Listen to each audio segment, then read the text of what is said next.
শারীরিক হয়, কি বলবো বুঝতেই পারছেন। শারীরিকভাবে ওর সাথে আমার থাকা উঠা বসা হয়, কিন্তু আমার স্বামী সব জানতো। যাই না শুই নাও উনি কিছু বলতে পারতো না, কারণ সে আমাকে সেই সুখটা দিতে পারতো না, সে চাহিদা মিটাইতে পারতো না। তো ওর বন্ধু আসে যায়, ওর বন্ধুর সাথে আমি থাকি, আমার চাহিদা আমি মিটাই। আমার স্বামী অফিসে যায়, অফিস থেকে বাড়িতে আসে, জাস্ট ওনার সাথে আমার শুধু রাত্রে ওনার সাথে আমি থাকি, কিন্তু ওনার সাথে আমার কিছু হয় না, কারণ উনি জানে উনি আমার সাথে কিছু করতে পারবে না, উনি আমার চাহিদা মিটাতে পারবে না। তো উনি সব কিছু জেনে বুঝেই তার বন্ধুর সাথে আমার ফ্রেন্ডশিপ করায় দেয়, নিজের থেকেই বলে যে তুই আমার ওর সাথে সম্পর্ক রাখ, আমি তোদের কিছু বলবো না। তখন আমিও মনে একটা সাহস পাইলাম, যে জায়গায় আমার স্বামী নিজে আমাকে বলছে, তাহলে তো আমার কোনো সমস্যা নেই। তো সেই অনুযায়ী মনে করেন আমার স্বামীর উছিলাই আমি আমার একটা ভালো ফ্রেন্ড পাই।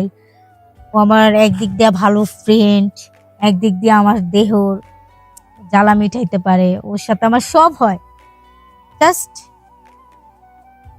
স্বামী আমার শুধু উনি আমার উনি মিথ্যা কথা বলবো না, উনি আমার সব কাজেই আমার সাথে উৎসাহ দেয়, আমাকে ভালোবাসে, ভালো পায়। কোনো পুরুষ পারবে না তার বউকে তার বন্ধুর হাতে তুলে দিতে, কিন্তু আমার স্বামী সেটা পারছে।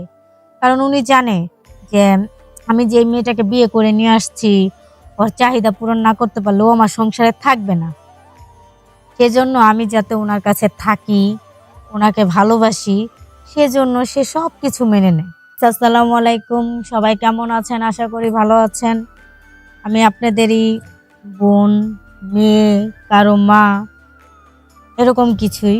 এখন আমি আমার জীবনের একটা গল্প আপনাদের বলতেছি। গল্পটা হয়েছে আমার স্বামীকে নিয়ে।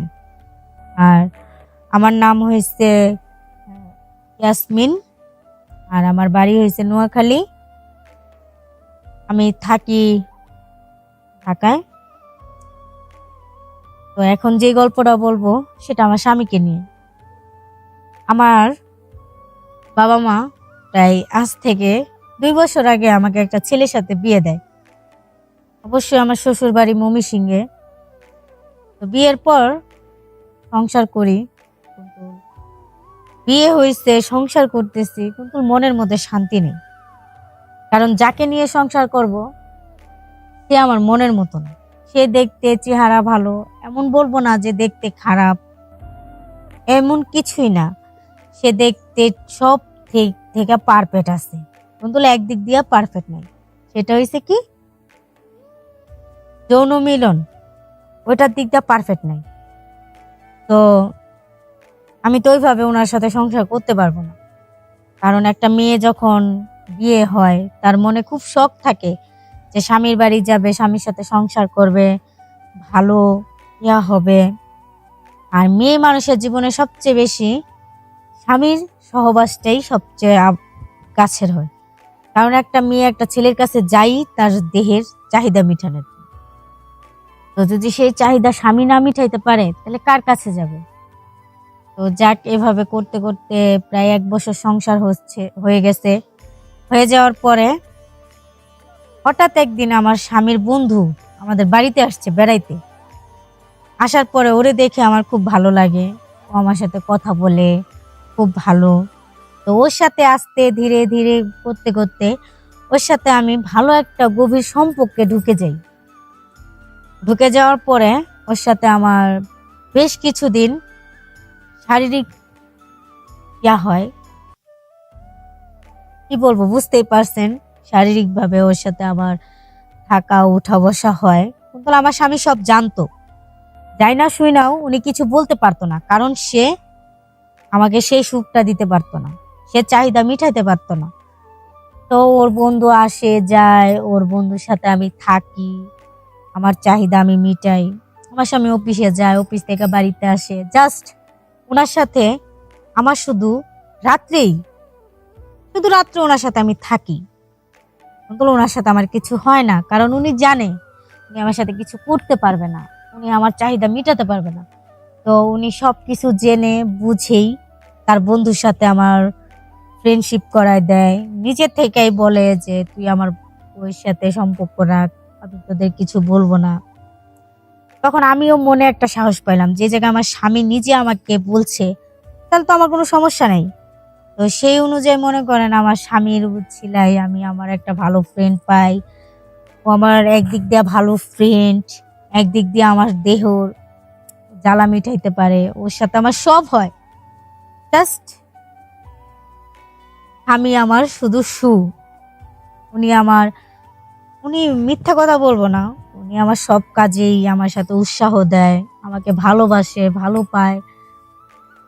কোনো পুরুষ পারবে না তার বউকে তার বন্ধুর হাতে তুলে দিতে, কিন্তু আমার স্বামী সেটা পারছে। কারণ উনি জানে যে আমি যে মেয়েটাকে বিয়ে করে নিয়ে আসছি, ওর চাহিদা পূরণ না করতে পারলে ও আমার সংসারে থাকবে না। সেজন্য আমি যাতে ওনার কাছে থাকি, ওনাকে ভালোবাসি, সেজন্য সে সব কিছু মেনে নেয়। সে নিজে তার বন্ধুর হাতে আমাকে তুলে দেয়। তো এখন আমি খুব ভালো আছি, খুব সুখে আছি।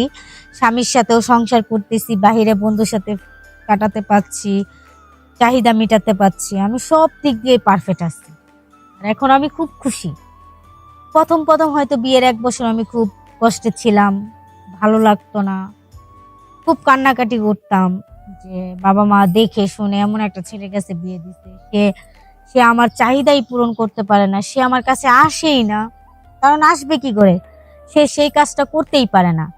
আর আমি প্রায় 1 বছর তার অনেক জায়গায় চিকিৎসা করছি, অনেক হাসপাতালে নিয়েছি, অনেক হার্বাল খাওয়াইছি, তারপরও দেখি কোনো কাজই হচ্ছে না, কোনো ওষুধই হারে কাম করতেছে না। তো বাধ্যমূলক হয়ে আমি তার বন্ধুর সাথেই ফিজিক্যাল লাইফে জড়াই। এখন আমি খুব ভালো আছি, স্বামীও আমার খুব ভালো আছে। আমি বেশিরভাগ সময়টা ওর বন্ধুর সাথে কাটাই। যখন ও বাড়িতে না থাকে ওর বন্ধু আসে, আমার সাথে থাকে, ফিজিক্যাল লাইফে জড়াই, খুব আনন্দ পাই, ফুর্তি করি, খুব ভালো আছি। তো এখন যাই হোক, আমি তো এটা একটা ছোট ভুল করে ফেলছি। কারণ আমার স্বামী যেমনই হোক, সে আমার চাহিদা মেটাতে পারে না বিধায় আমিও তার বন্ধুর সাথে থাকি। আসলে এটা আমার করা উচিত হয় নাই। কারণ সে যেমনই হোক, যেভাবেই হোক, সে আমার স্বামী। তো আমি এটা একটা ভুল করছি, স্বামীর চাহিদা পূরণ করতে পারে না দেখে তার বন্ধুর সাথে থাকি। এটার চেয়ে বড় পাপ কিছুই না। আমি এটা সবচেয়ে বড় একটা ভুল করছি। তো সবার কাছে এই মিনতি, আমি যে ভুলটা করছি আপনারা কেউ এই ধরনের ভুল করবেন না।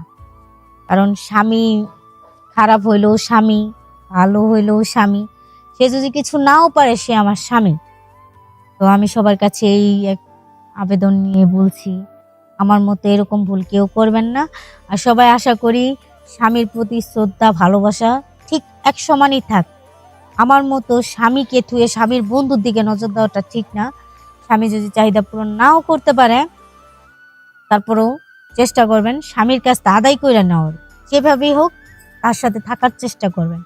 বলে যে স্বামী পারে না জন্য স্বামীকে দোষ দিবেন, স্বামীর সাথে সংসার করবেন না এই ধরনের কথা বলবেন, তার বন্ধুকে পাইলে বন্ধুর সাথে যাবেন, এই ধরনের ভুল কেউ করবেন না।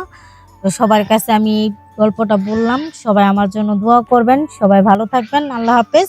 আর আমার জন্য সবাই দোয়া করবেন, সবাইকে বলি। আর আমার ভিডিও যারা যারা দেখবেন তারা সবাই অবশ্যই লাইক, কমেন্ট, শেয়ার করে দিবেন। আর সবার কাছে আশা করি অবশ্যই ভিডিওটা দেখবেন। তো আল্লাহ হাফেজ, সবাই ভালো থাকেন। এই পর্যন্তই শেষ।